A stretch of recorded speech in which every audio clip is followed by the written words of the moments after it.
वो एक दफा रसूलुल्लाह का तज़किरा करते हुए कहने लगे कि रसूलुल्लाह अपने ऊंट पर बैठे हुए थे और एक शख्स ने उसकी नकेल थाम रखी थी। आपने पूछा, आज ये कौन सा दिन है? हम खामोश रहे, यहाँ तक कि हमने समझा कि आज के दिन का आप कोई दूसरा नाम इसके नाम के अलावा तजवीज़ फरमाएंगे।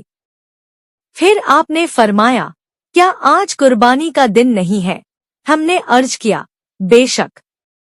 उसके बाद आपने फरमाया, ये कौन सा महीना है? हम इस पर भी खामोश रहे और ये ही समझे कि इस महीने का भी आप इसके नाम के अलावा कोई दूसरा नाम तजवीज़ फरमाएंगे। फिर आपने फरमाया, क्या ये जिलहज का महीना नहीं है?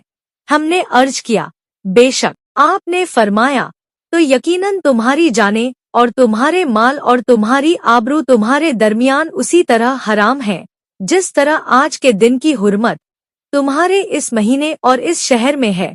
बस जो शख्स हाजिर है उसे चाहिए कि गायब को ये बात पहुंचा दे, क्योंकि ऐसा मुमकिन है कि जो शख्स यहाँ मौजूद है वो ऐसे शख्स को ये खबर पहुंचा दे जो इससे ज्यादा हदीस का याद रखने वाला हो।